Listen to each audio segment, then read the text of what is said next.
is GKW. Welcome to another edition of Good Karma Wrestling. Gang back together. I'm Gabe Neitzel from ESPN Milwaukee. Brian Rowitz from ESPN West Palm. Catch him on ESPN 1000 plus Sirius XM. Jonathan Hood.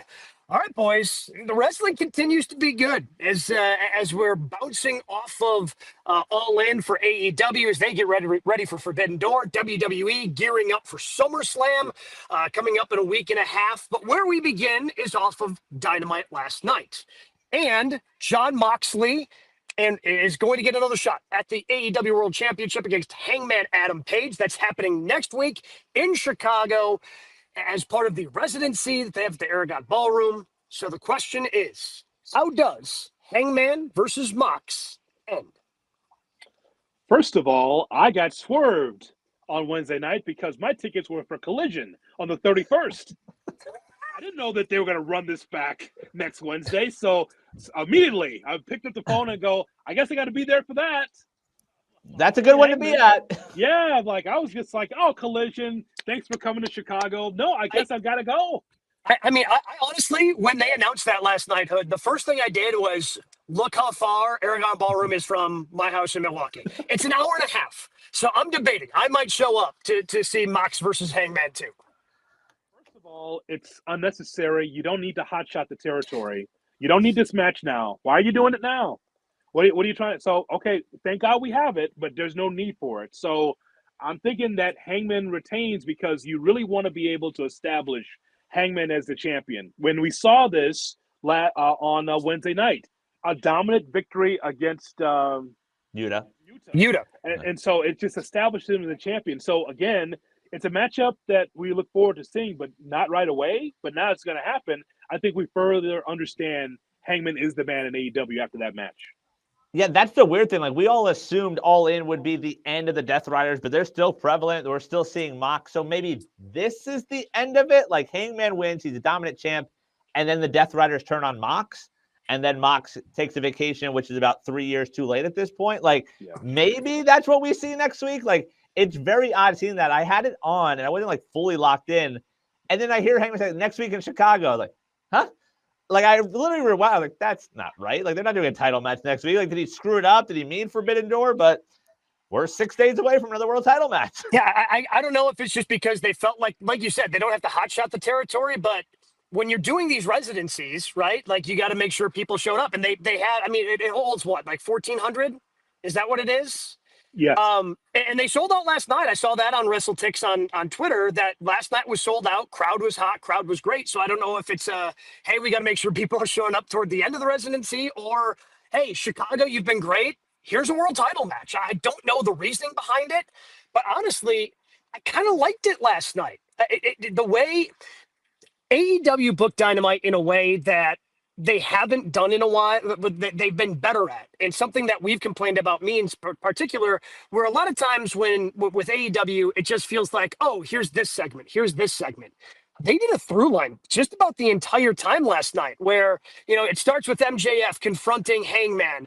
And then, you have the through line of, well, then MJF is mad at, at the Hurt Business, and the Hurt Business is helping Edge, and MJF is out there later. And you just have all these through lines where it looks like all these different stories are connected.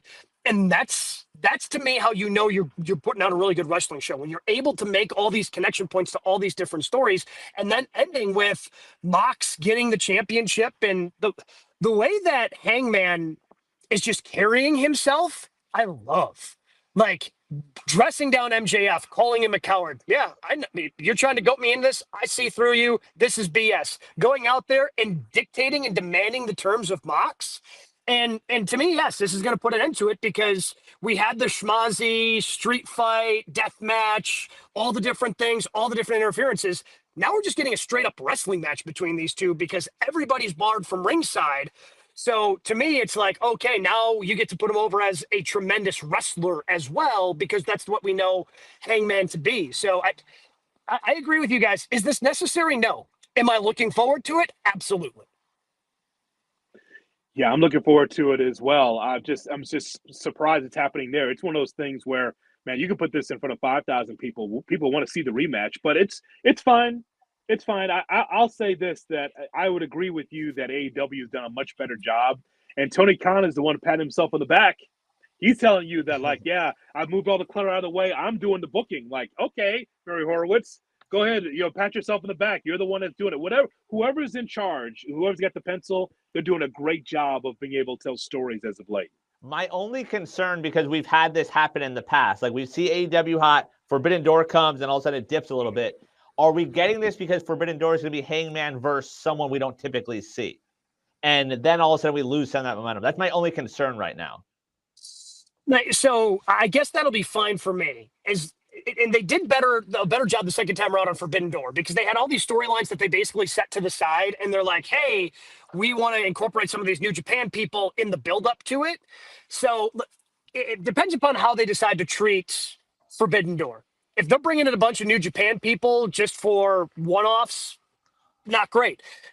Honestly, I like the fact that they're building up with this tag team tournament, right? Mm-hmm. So, okay, well, whatever they're going to do with other tag teams, like, you can do one-off matches and do whatever you want to do at Forbidden Door and make it non-necessary viewing for your weekly viewer. And then if you want to see some cool wrestling matches with guys from New Japan who you may or may not have seen before, like, yeah, go ahead and buy this pay-per-view if you just want to see the cool wrestling matches.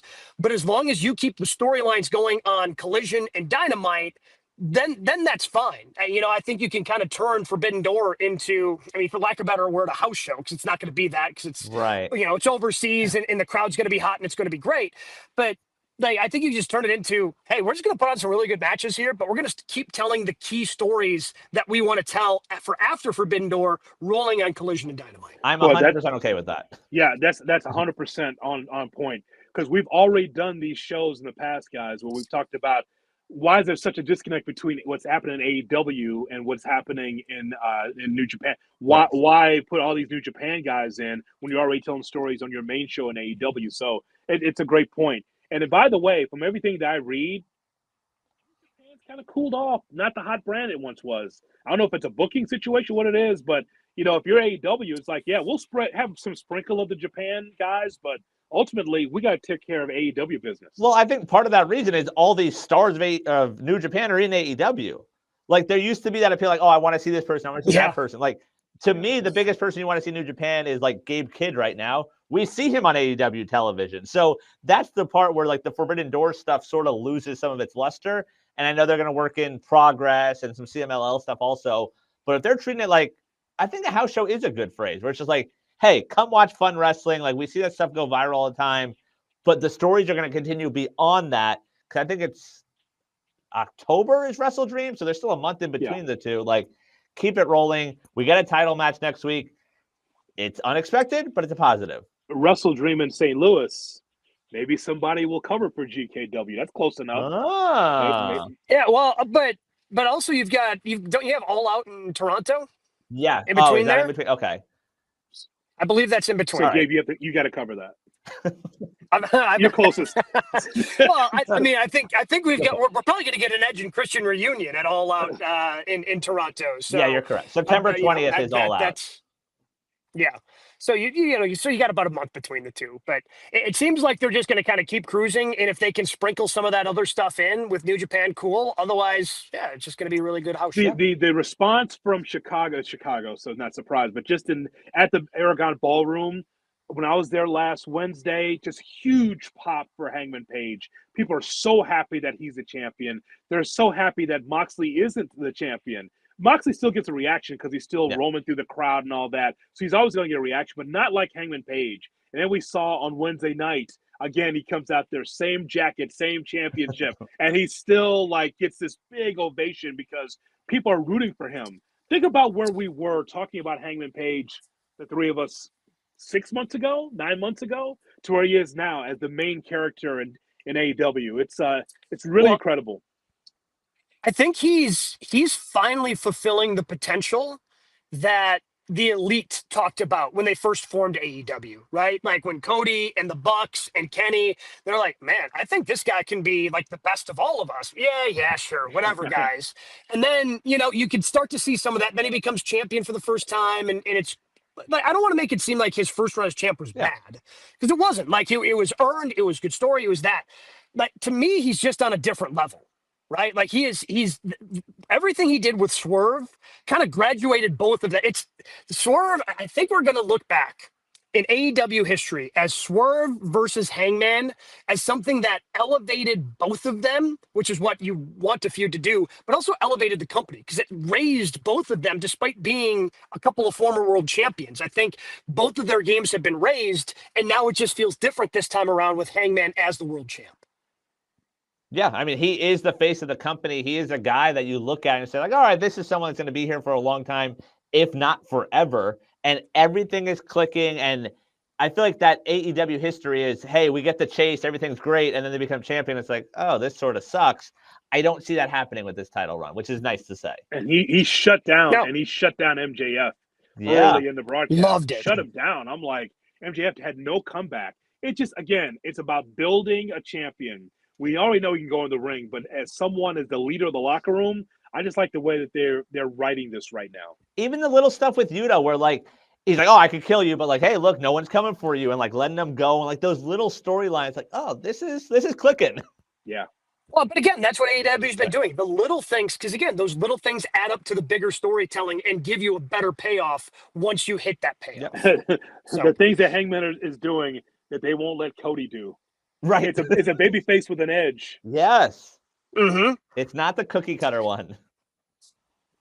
But there are a lot of other things we want to get to today in the world of professional wrestling. We like to call it the 3 count, the other top 3 stories. I know we started on a lighter note, but obviously some heavier news to start at number 1 today. Yes, Brian. a big story in the wrestling world. TMZ first report this morning, Hulk Hogan dead at the age of 71. So not an easy question, but what is the legacy of Hulk Hogan? It's a complicated legacy, certainly. And I know there were, again, like rumors of him not having great health. Jimmy Hart just earlier this week came out and said, hey, no, Hulk's doing fine. Hulk's great. He was the latest one to come out and say Hulk's doing fine. So unfortunately, Hulk passing away at the age of 71. I mean, is he one of the greatest professional wrestlers of all time? Yeah. Like he goes on that list. I mean, he helped professional wrestling get to where it was, but that's where it becomes complicated, right? Where, you know, and everything he did as Hulk Hogan, and then Hollywood Hulk Hogan, to have the run as a babyface and a heel, doing that, having a career as long as he did, but all the things with the Gawker trial, you know, everything that came out from there, and Hulk trying to separate Hulk Hogan from Terry Bollea and not being able to do that, and you know, again, it becomes a very, very complicated legacy very quickly. The character Hulk Hogan, yes, is immortal. The immortal Hulk Hogan is how they introduced him in WWE the last handful of times that he's made appearances. But when you break down him getting down to who Terry Bollea is, that's when it becomes complicated. So I watched Hulk Hogan as a kid in the AWA, wrestling for Vern Gagne, in the early 80s. And Hulkamania actually started in Minneapolis with Vern Gagne's AWA. This is Hogan in his turquoise trunks at the time. And he's battling Nick Bockwinkel to try to be the AWA champion. And of course, during that time, there's so many disqualification matches. And Hogan was never able to capture that championship because Vern just kept, you know, going through the Midwest and other places to be able to showcase that match. Bockwinkel's the champion, Hogan chasing for the championship. When Hogan eventually left to go to Vince McMahon in the WWF, this is where Hulkamania really blew up. It was a regional thing for me as a kid growing up, but then it became a national story because Hogan was amazing on that New York WWF platform.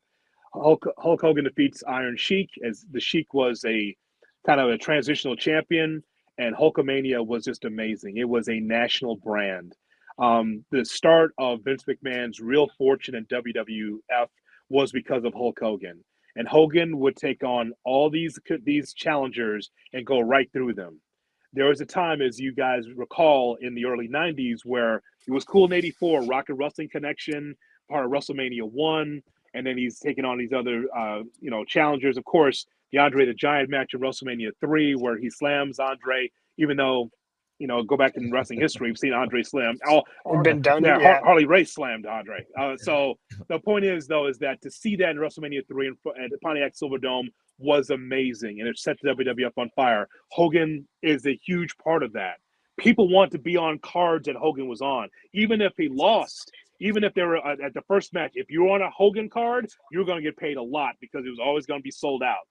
91, 92, it starts to fade away, and that's when Ultimate Warrior starts to be the champion, and people were kind of lukewarm on Ultimate Warrior.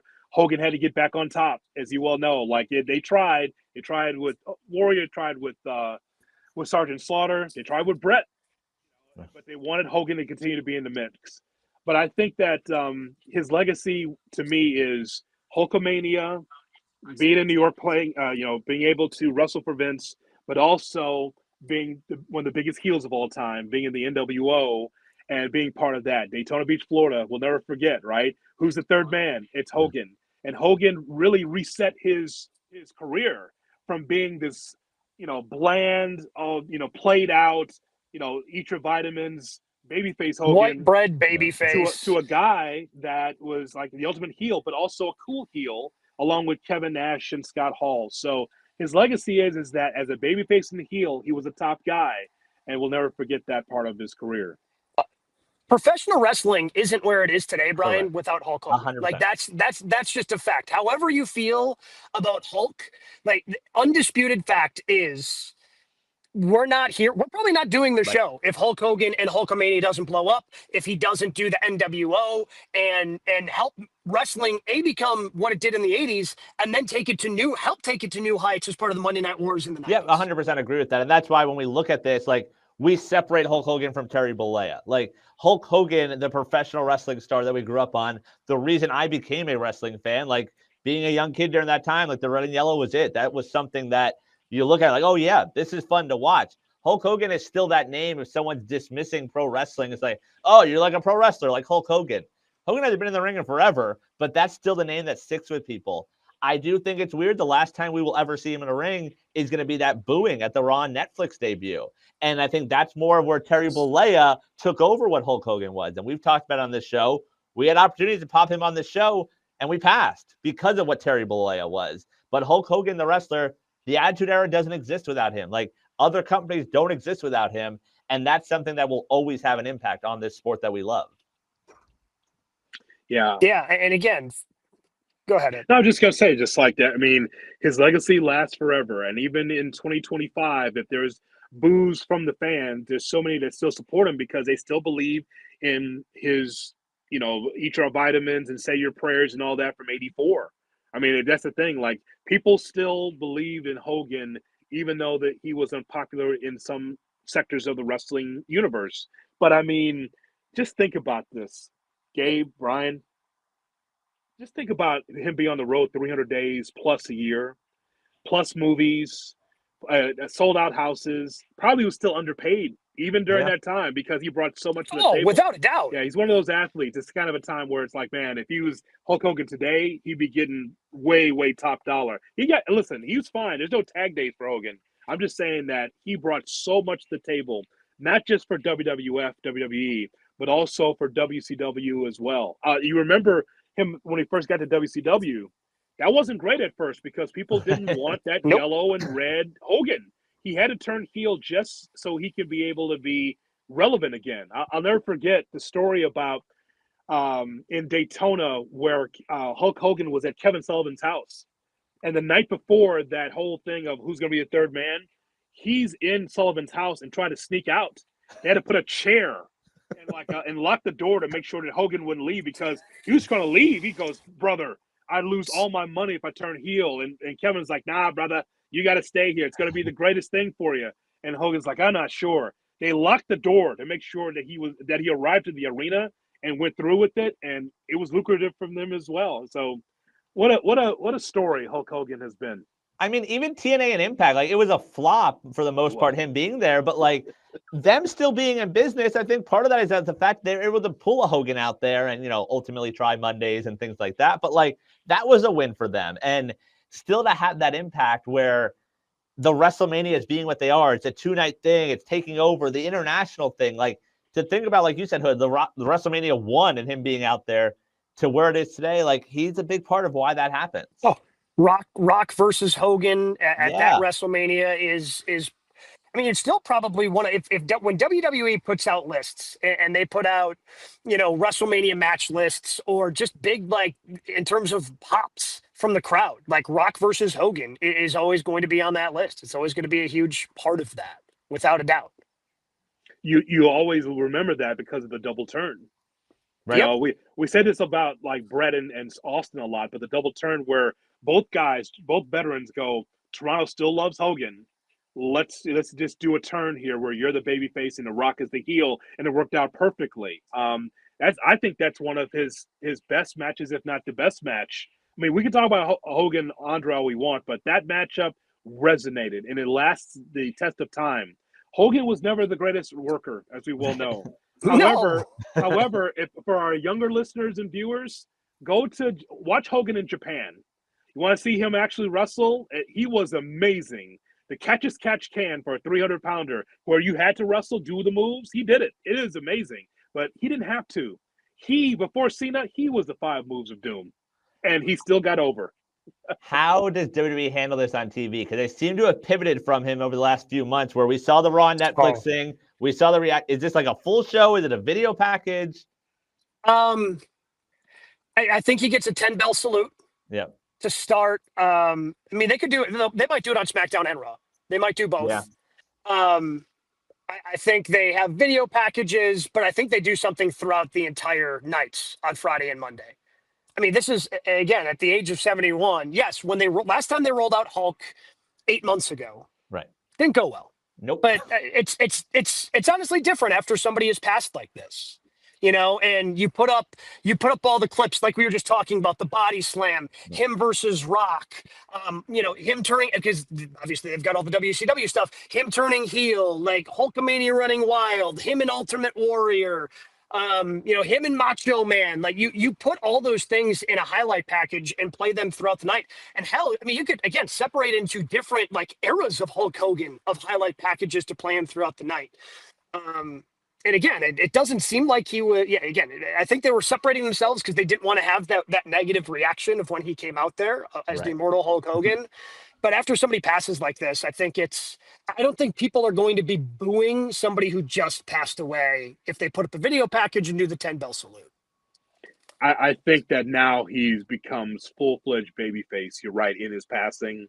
I think people respect the legacy of Hogan because, again, those doors are open in WWE. A lot of it is because of Hogan. It's McMahon, but also Hogan. It's the marketing genius of McMahon, but it's Hogan going through and wrestling hurts and executing and playing and wrestling hurts and wrestling 300 days a year. And again, the same business for WCW, the same thing. Like if you don't get Hogan Flair in Orlando, where Hogan wins the WCW championship, WCW is flat on its ass.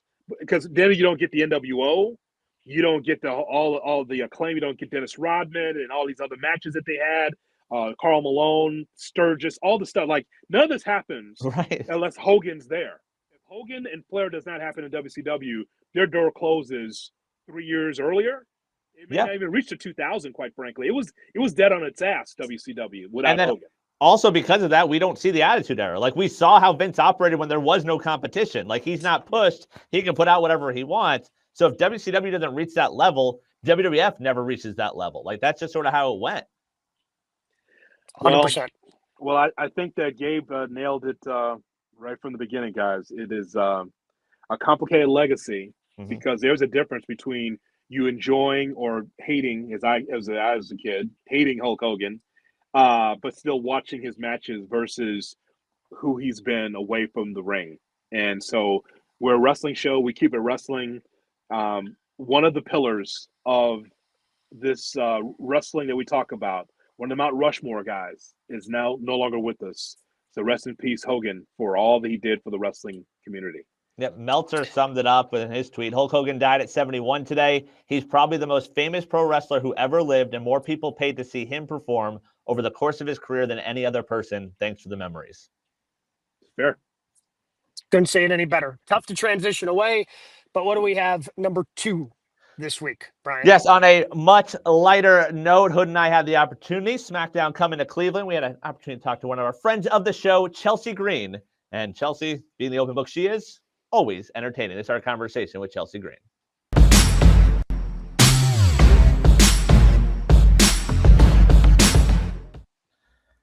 Welcome in, GKW. Brian Rowitz with you. SmackDown making its way to Cleveland, visiting our friends there, and joining us now. She is a friend of the show. She's always one of the stars of the show, whether it be Raw, whether it be SmackDown. It is Chelsea Green joining us here. Chelsea, appreciate the time.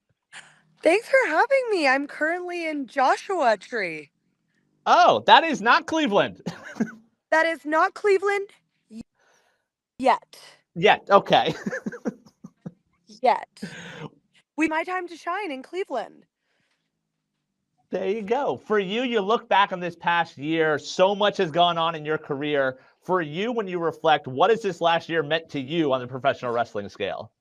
I feel like the past 10 years have all been for this year, for 2024, 2025, 2026. Like everything I've ever wanted, the trust from the creative team, a WWE championship, a singles championship, a faction.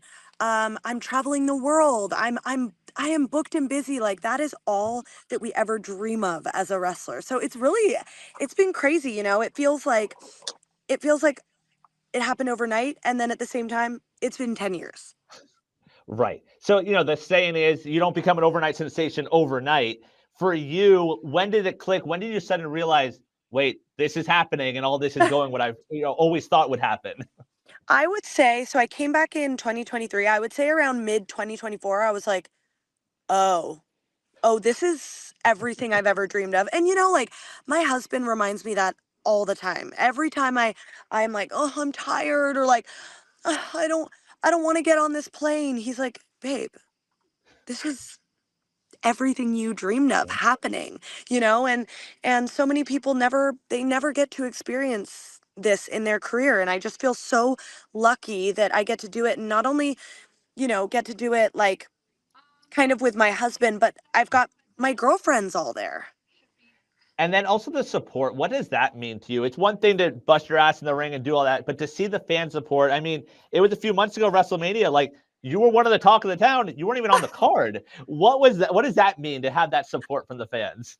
It's crazy, but I do have to say, like, I try not to feed into the hype, because if I fed into the hype, I'd also have to feed into the negativity. Sure. And although I have a tremendous kind of fandom and like group of people that support me, there's also a lot of people that are hoping and praying for your downfall. So I just want to make sure I stay level headed all the time. And I think it's important that I get home and I turn wrestling off. I clock out, I turn wrestling off, and I have hobbies, Sure.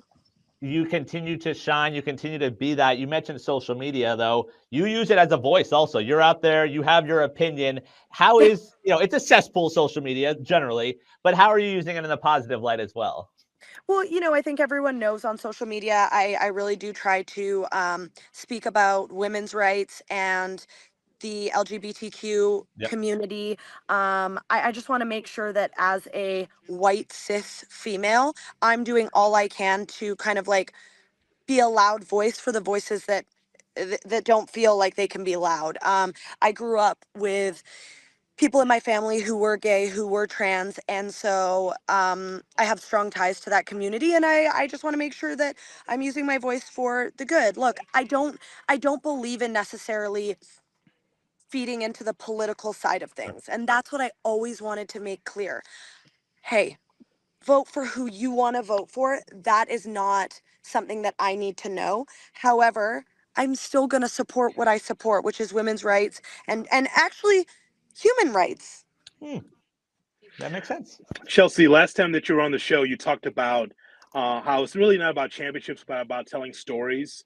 So, what about how you feeling right now about the company and where you are right now in WWE as far as storytelling? I mean, I feel amazing because right now I am doing Raw and SmackDown. Obviously, as you've seen this past year, I've been doing a lot of NXT. So I don't know that I could ask for any more. Of course, as a creative, I always ask for more. I'm always pitching ideas. I'm always coming up with new storylines. But at the end of the day, like, I'm just happy that they're calling me in multiple times a week to entertain you. And it's not just on SmackDown. Like, that's a very, very good position to be in as a wrestler. But, you know, I'll always want to tell more stories. I'll always want to dive deeper into feuds. I'll always want to give you the most. I want to, you know, have hardcore matches and go through tables, and I want to shave my head, and I want to do a loser leaves town match. Like, all those things are on my bucket list. So I'm going to continue to push for them. I mean, you were in the ring with Nikki Bella one-on-one a couple weeks ago. Where did that fit on your bucket list? That wasn't even on my bucket list because I didn't even think that was possible. Okay. Like, the fact that that is now happening is such a pinch me moment. And last week, I was so exhausted. I've been on the road for a couple months now with really no days off at home. And then I basically got a call from like my parents and my sister being like, I can't believe that you're about to get in the ring with Nikki Bella. You know, I watched her on Total Divas. This is why a lot of us wanted to be a wrestler, was because of the Bellas. So it's crazy that now I get to beat her up. Yeah. Chelsea, we're going to let you in on our conversation about Evolution. So we talked about on Good Karma Wrestling that we love what we saw from Evolution. We want to have more, but we also want the company to give the storytelling a little bit more breathing room. I mean, Yeah. think about it. It was Beyonce's there, Great American Bash, all the stuff that's happening. We just want it to be on an island to its own. So what'd you think of the build-up, and do you feel like Evolution will happen again? I feel like Evolution will happen again. I feel like it's going to be sooner than 7 years from now. Yeah. Fingers crossed. But I will agree with you in terms of this year has been crazy. We have basically only gone 2 weeks without a pay-per-view. Like that, I've never heard of that. But with that being said, we're all consuming it. We're all tuning in. You know, we thought that Evolution was that butts weren't going to be in seats. And I'll tell you what, I walked out there for that battle royal and butts were in seats. Tickets were sold. The amount of love and support that we got online was incredible. So, you know, obviously they know what they're doing, whether it's TKO or WWE, I don't know. They know what they're doing. They continue to put on these banger shows. So who am I to say that that's wrong or that we don't have enough build up? I don't know. And you know what? The other thing, Brian, watching that show, it didn't sound like a bunch of dudes in black shirts like we usually hear on Raw or SmackDown. You can hear the women in the crowd screaming and like cheering. It's like it sounded, it had a different tone than the usual shows in WWE. So I had a meet and greet right before I went out for that battle royal, and that was the most amount of fans that were dressed up in Chelsea outfits and Chelsea hats. It was amazing. I've never seen anything like it. You talk about those platforms. Another one coming out in less than a week, WWE Unreal on Netflix. You're part of that trailer. As someone that grew up in this business, how weird is it having the cameras back there and having the show that say, hey, let's take a peek backstage now?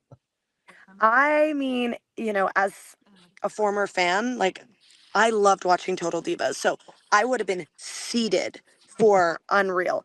It's going to be interesting to be on the other side of it. You know, I was followed for 6 months, maybe more. I'm still kind of around the cameras and everything. And it's always a little bit scary letting the world in on your real life. It's a risk, and especially now with cancel culture so prevalent, but I think it's going to be really fun. I think the fans are really going to enjoy it, and I think they're going to see sides of us that they didn't know before. And that's special. Chelsea, you're not making enough headway with the general managers on Raw or SmackDown. Yeah. Tell me about it. So we're going to pitch something for you. Okay. We believe that an online petition needs to happen for you to get back in the title picture, because Aldous and our guys, it's just not happening. So how about an online petition, and we can all sign it, and that way, just kind of like, you know, 1,001 holds in this big sheet like Jericho, you could be able to have a bunch of people supporting you. I like that. I'm going to take that into consideration and start writing a petition up immediately. We are definitely in your corner. SmackDown heads to Cleveland July 25th. After she's done enjoying the sunshine of Joshua's tree, she'll head to Cleveland, and then we'll see her on Raw. We see her all over. Chelsea, really appreciate the time. We'll talk to you again soon. Thank you guys for having me. I will see you on Friday in SmackDown. She's just the best. She really is. I mean, between her and her husband, I mean, both friends of show at this point. They've both been on multiple times, but she's fantastic. Again, I'm rooting for her to get back. She's got a secret Hervis. Like, she's got to get back in the title picture here, boys. Yeah, we learned after the interview where Joshua Tree was. Right, we did learn that. Yes. Yeah, we learned this in California. So somehow, some way, she's getting her raise, getting her son, and then she'll make her way to Cleveland, another sunny place for SmackDown. What do we got at number 3 this week, All Brian? right, sticking with WWE, we are a week and a half away from a 2-night SummerSlam spectacular. Which WWE story are you most into right now? Now time for news and notes. Yeah. I think the one I'm into the most is Roman versus, and not necessarily the match that they're going to have that they apparently set up on social media and then through TMZ with Heyman, but really just Roman versus Heyman. I really enjoyed them going head to head on the microphone, and then you got in there as well. You got Braun Breaker involved, but my goodness, the pop for Roman when he came out to interrupt Heyman was electric. I mean, it's just different when Roman's around. I know we wish he was around more, but he's earned the contract that he has, so he doesn't have to be. But I would say that's the one I'm into the most. That's in terms of everything that's happened in the last handful of shows. I think that's what I've enjoyed the most: the return of Roman, and then Roman going head to head with Paul Heyman. I think that could be the answer, but I think it's unfortunate that the hottest story does not involve the Universal Championship or also Gunther's Championship. That's strange, but that's just where it is right now, right? We've asked for many weeks on this show. After the Bloodline and how hot that was, what's the second act? What does Triple H do to put out there? Is like, boy, this right here is you can never touch the Bloodline, but this will be as good and as intriguing. It's not the Judgment Day. We enjoy the women's action in WWE, but is anything hot there? Like, not necessarily a story. Like, we like Naomi as a champion, but her being crazy is not a story. Right. Her being crazy is just increasing her persona to go up to 10 or 11, right? So I think that might be it, because we were going through this before the show, Gabe. Like, we're throwing out names like what's going on with Cody, and so what's going on with some of the others on the top of the card, and it's kind of simmering right now. Randy Orton, nothing there. Yeah. Like, I think Jacob Fatu was interesting, but I feel like that's mid card, not the number one thing. So I don't see anything that's really the number one hottest thing, but the closest to it is anytime that Roman's on my TV. My only concern with the Roman thing, I wouldn't put it here, is like, if him and Jay lose, that's awesome for Braun and Bronson. Like, that continues to elevate those two. But if it's just going to end with Roman and Jay winning again, and now you're cutting out the legs from those two and Heyman's unnamed faction, like, that sort of takes away from it for me. So that's my concern there. The only story I'm really into is the Becky, Bayley, Lyra. I still like that still has legs. Like, even the stuff Monday where they're teaming up, like Bayley acting like literally nothing happened. Like, I'm waiting for the follow-up on that, because I love Bayley just like, no, we got a championship opportunity. We're supposed to do it the rest of the meeting. Who cares what else is happening? We're wrestling. I'll see you out there. Like, clearly they're going to have to follow up on that. But yeah, I'm intrigued. Becky, like, I love Becky using it as ammo. Like, oh, like, Lyra's so selfish trying to win 2 titles. Like, it's not the same when I did it. Like, there's something there at least. To your point, Hood, yes, it's not a main event scene, but like, the options are pretty slim when we look at this. So this is what happens when you have to lead as a wrestling company, that you can have stuff like this that are all mid card stuff. And you know what? We'll have a great crowd at SummerSlam. Right. Oh, well, it will sell out Paris. This is what happens. Like, AEW's got to continue to go as high as they can, have the best wrestling that they can. But WWE could just have, hey, we got all the stars. Look at the stars. Like, we got disqualification finishes on SmackDown. That's okay. We'll sell out Houston. Like that's kind of taking the fans for granted, but also not really being able to have anything that's established, that's red hot. outside of what we saw with the Bloodline. Those fans are still going to Like, show well, up couldn't- for and couldn't we Cody. They're still going to buy the Cena merch, even though he's a heel. Like, they're going to pop for Punk. Like, to the WWE fans, like, you don't need the 5-star matches. You don't need these, like, elaborate stories. I mean, but couldn't we have done better for a match that was already contractually obligated because of Cody winning to do a contract signing that ended with Cody signing That for felt Cena? illegal. Like, yeah, that's what I'm saying. Like, if John Cena is as powerful in Hollywood as he is, just have your contract lawyers look this up. We Right. got the video. You did not sign that, my friend. Yeah. Like, you can get out of that easy. That's easy. By to the get way, I out like how of. WWE took a shot at Pat McAfee by Cena saying, "I'm really too busy. I really don't want to have the championship." Like, oh, taking a shot at McAfee because he's too busy Right. apparently to be able to be at the booth every Monday. so I got that from Cena. Like, oh, too busy to be. I really don't want to have this matchup, but you're gonna have the matchup. It's gonna be fun. Yeah, but even that, like, I guess if we get do we get a double turn? I guess that sort of becomes interesting. But, like, it's just. If we get the double turn, but I don't know if we're actually going to get the double turn. Agree with that. So I don't know. It's just, or I think the route might be like we joke about how illegal it was. Does Cody win and then Cena gets it voided because he didn't really sign the contract, and you do some of that stuff? Cena wins and then Seth Rollins cashes in, fresh off the Rich Eisen show. Now that would be interesting. Well, but I thought, I mean, if they're actually going to do that, Punk wins and then he cashes in on Punk. Oh. Either way, that makes more sense to me because of the Rollins Punk animosity. Obviously, Punk still has a issue because he was betrayed by Paul Heyman. So you tie all that together as well. Yeah, I think he's got options. All I know is that he won't be hosting Eisen. He's gonna have to actually get in the ring at some point. Well, he got put in the trick bag, didn't he? Yeah. He goes does that injury. Goes, Seth, you're gonna go to LA. I gotta do what? Oh, I gotta explain this.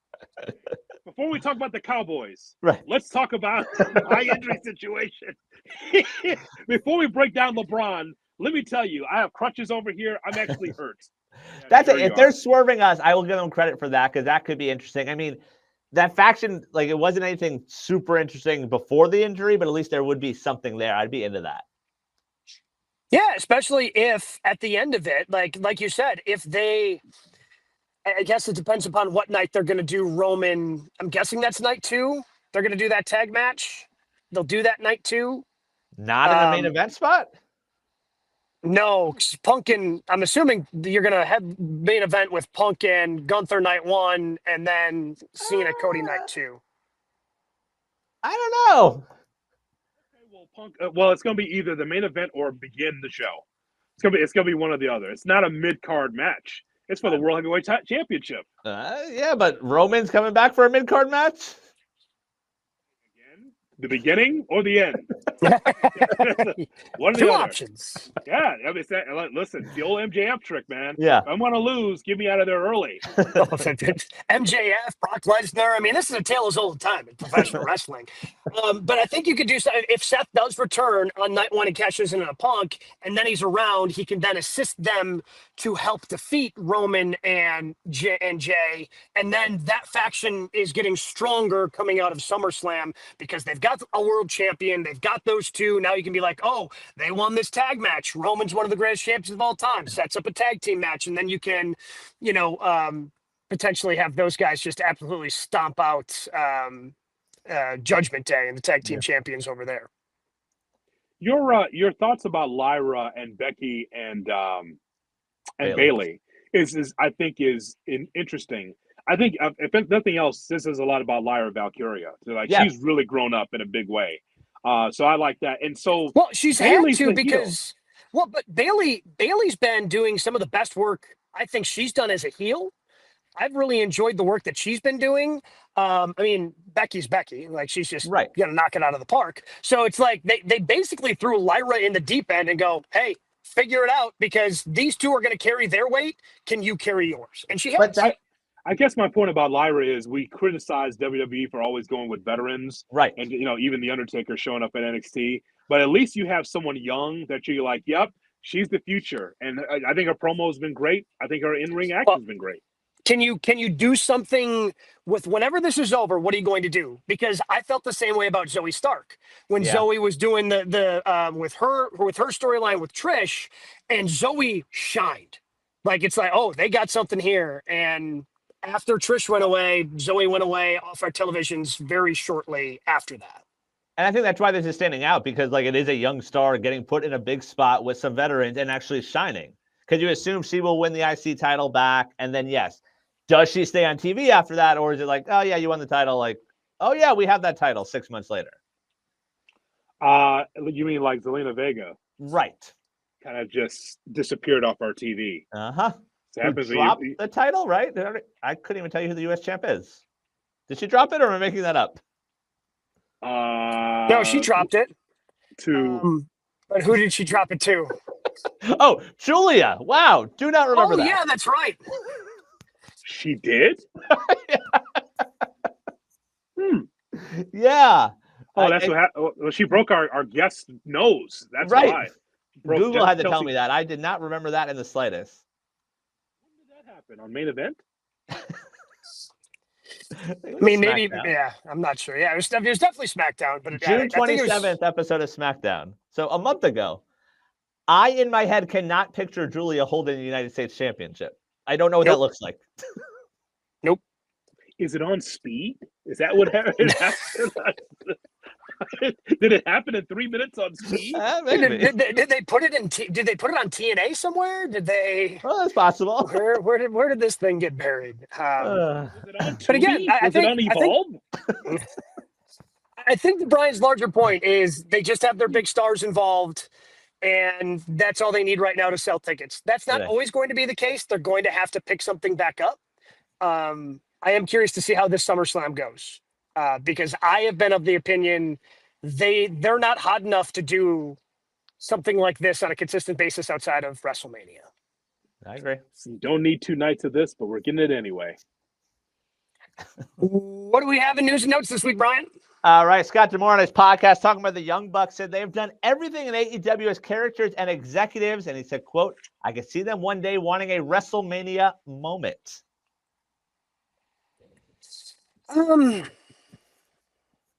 don't know, because there's still too much mystery between what happened with Cody. Right. Do they still got a good relationship with Cody? I have no idea. So I have not watched those Cody Rhodes podcasts. Why would I? I've seen the clips, but have they brought like with Kevin Owens and now with your buddy that you talked to at WrestleMania, Ricky Saints? Did they ever bring up the Young Bucks at all? Was there any AEW chatter at all? I don't know the answer to that. Cody's a company guy. He's not going to bring them up. He brought AEW on our podcast. Yeah, that's fair. Watching it illegally, though. He's not giving them money. It's totally different. Check out the archives. He said it to us. That's right. He did say that here. So, no, I Young Bucks up in age. Okay, so who comes back first, the Hardys or the Young Bucks making their debut in WWE? Don't you feel like the Hardys have another, short run before they go into the Hall of Fame? They sure hope so. I don't see it. I don't see it with the Bucks. There is a WWE mold and model. The Bucks aren't the WrestleMania moment. Well, what would that be? I think they would if they could just sign up and do a WrestleMania match, I think they would. I think they look at what happens to every tag team that goes there, and they're like, oh, no, I'm good. Right. We're not going to get Bucks versus Lucha Bros at a WrestleMania. You're going to get the Bucks in a 4-team ladder match that might get off the pre-show. It would be funny one year for them to go to Gabe's favorite event. All of a sudden, they both come down for the Rumble. that'd be awesome. Yeah. What are those two doing here? That'd be different. I saw them last Wednesday. Still get a pop. They're still over. It is amazing. So, along with the Young Bucks, I think Dustin Rhodes will never wrestle in WWE again. By that time, he'll be 60. He's got a 6-year deal with AEW. He's not going to put that suit on again. No. And be androgynous. He won't be doing that. Also, I wrote down Alex Reynolds. Oh, good. Johnny TV, Colt Cabana. Okay. Good to know. The usual suspects. Yeah. One guy we could see moving, MJF, he was on Busted Open this week, talking about Goldberg's final match. Said if Goldberg wants a proper send-off, then he should face a generational talent like MJF. Also reports out that Goldberg broke his hand in the Gunther match a couple weeks ago. Not shocking. I think Goldberg's good. I think he just because he backtracked on a lot of it thanks to Triple H and again, you got cut off not because of WWE, but because they decided to do it on network television. That's why you got cut off. Yeah, I don't know. Also, apparently, MJF was on an interview on SiriusXM talking about his ass cheeks. So apparently, if you see Happy Gilmore 2 coming out on Netflix, you're going to see his butt. So prepare yourself for that. Katie Nolan has spoken highly of it. Oh, there goes Hood. And Happy Gilmore 2. Great. Friday night, I think. Tomorrow night that comes out. So there's that. Elsewhere in news and notes, at TNA Slammiversary. Now he's just straight up left. TNA Slammiversary, one of their biggest crowds ever, and it was a lot of NXT shining. Trick Williams, the new TNA champion, still TNA champion. JC Jane, the new TNA Knockouts champion, and we have announced Hardy's versus Dudley's yet again. D-Von Dudley says that'll be his final match. Team 3D, you mean? Team 3D. Sorry, yes, them. Even though you're working, why can't you call them the Dudleys? You're working with WWE. Why can't you do the WWE can't just be like, oh yeah, we're working with you. Go ahead and use the Dudleys thing, even though we own the copyright. I don't understand, but I digress. Evan Cohen does not know that we're on the air right now, so he decided to call while we're on the air. Does he know that we're on 7:00 Eastern? Pacific? Just decides to call right in the middle, just interrupting the flow. So you were saying about Slammiversary, or are you talking about Bound for Glory, right? In Lowell, Massachusetts. Bound for Glory. Oh, Bound for Glory. Sorry, not Slammiversary. Yes, the big TNA show this past week. Yeah. Yes. Oh, so like a B-. I don't know if I saw it. I watched it. It was just okay. The big controversy in that is that you have 7,500 people. It's your biggest house ever for TNA, and then you put the title back on Trick, and you let JC Jane be the women's champion. Not only knockouts, but NXT. It's so it's the biggest crowd. That crowd on Long Island wanted either for Joe Hendry to win or for Santana to win, and they got neither. So they were not happy. The TNA Impact relationship with other companies never seems to actually go their way. No. Literally, the only thing that they had going for them was when Kenny Omega was their champ, and Kenny would show up. But that's it. Kenny didn't work there. It's always their best stuff is putting their belts on people that work elsewhere. That's fair. Well, right. And let me point this out because no one else you should hire some good people. Well, there's the point right there. Here's the point. So you drew 7,500 people, your biggest crowd, right? How many people were NXT fans that were just curious? Right. So now you take the NXT out of it, then you draw what, 4,000? I'm just saying, they got an incredible 2,000 people bump just because they knew AJ Styles was going to be there. AJ Styles is a WWE guy. So I'm just saying, all of this, TNA is back, and it's cool, but yet NXT fans were there too because they were rooting for Trick to retain. So. Yeah. I just think that they made a major mistake by JC Jane winning the knockouts, and then so now the chase is to October. Do you think they'll draw the same amount of people in Lowell, Massachusetts, they did on Long Island? I don't think so. They're looking for 10,000 people, by the way. Not going to happen. Yep. Don't think so. That's it for news and notes. What did you boys have for your matches of the week? The best match on Slammiversary was Moose losing the X Division Championship against Leon Slater. That's the best match that was on the card. You would think it's the main, but it wasn't. It was just okay. Trick winning. Trick is on the outside, selling his knee for 5 minutes of the match. He rolls in, gets the pinfall 1, 2, 3. The finish was not pleasing. People were booing. They were not happy with that finish because they wanted Santana to win the title. But I thought that Leon Slater, a young guy from the UK, did a really great job against Moose. And Moose is so much better than he was even 5 years ago. So good. So that was the best match I saw. And reportedly, Moose got hurt in that match, and they had to pivot a little bit. Yeah, but still, Yeah, that's impressive. And didn't miss a beat. Who says no to Sheamus and Rusev for the next 10 weeks? Oh my God. Like they just continue to deliver. Like it's just the meaty men slapping meat marathon.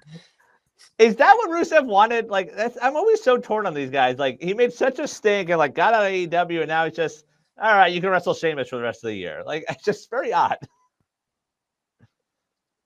I have no idea. No idea. No. I'm glad. Is that what he wanted? I don't know, but I'm enjoying. He's on my television. I get to see him, and those two going head to head has been a blast. The match I enjoyed in Raw, even though it was a WWE ending, was Stephanie McCare versus Io. Oh, it was so good. It was so good, and of course they had to do run-ins and this and that. Yeah, and, God forbid someone win a match. Yeah, so somebody wins something clean on Raw or SmackDown. Never. Sami Zayn against Karrion Kross. Eh. You got a lot of people happy with that finish. That Kross was able to win. I mean, it's interesting that Kross was able to win. I don't know if I like Kross being on our show. I love the interview that Brian did. Check it out in our archives on the YouTube page. I like the character of Karrion Kross. I don't know if he's got it in the ring. Oh boy, that's strong. Oh no! What? I paid him like 5 compliments before I got to the last part, and you only hear the last part. It's a shitty compliment sandwich. He said it's like he's saying no offense, so you can't get offended. It's fine. Yeah, right? Yeah, I said it. And don't bother me. He's just a guy in the ring. I'm just saying. I'm just looking out for you. Like these people love Karrion Kross. Like I'm just saying. The best match on Wednesday night was FTR against Jet Speed. Yep, that was amazing. Also, Tony versus Billy. Tony Storm, Billy Starks. Like Billy Starks is so good and so young, and more of her on TV. Well, yeah, and yes, I agree. I really like that. But also the faction that they're building with Sky Blue and Tekla and Julia Hart. I can't wait for them to kick off. Yeah, because I enjoyed their promo or their little vignette that they did backstage last night. Everyone's looking forward to that except Queen Aminata. Well, I mean, they got to get their first win. Well, they got to get their first win somewhere. And I can guarantee you, the Queen will be involved. Yeah. Yes, she's gonna take the pinfall. Well, she is pissed. I saw that up close and personal last week. That look on her face, she was just like, yep, that's you. She's getting TV time though. That's a positive. Yeah. Hangman Yuta just for the story. Okay. Yes. To elevate Hangman. Yeah. Well, because what I liked about it is a lot of times when they do those eliminator matches or WWE is this all the time. Like it's somebody who has no business. Like Yuta has no business being in a championship match. So make it a quick match. Like show the dominance, and because Yuta's good, but show the dominance of the champion, take care of business, and advance the story, and they did. Yep. Very, very simple. We were just plugging it. Check out our YouTube page, youtube.com/@GoodKarmaWrestling. All the if you missed Chelsea Green earlier today, make sure you check that out with all the other interviews that we were talking about that we have archived, Good Karma Wrestling. So for Gabe, who's in a hot car, and for Brian, this is JHood. So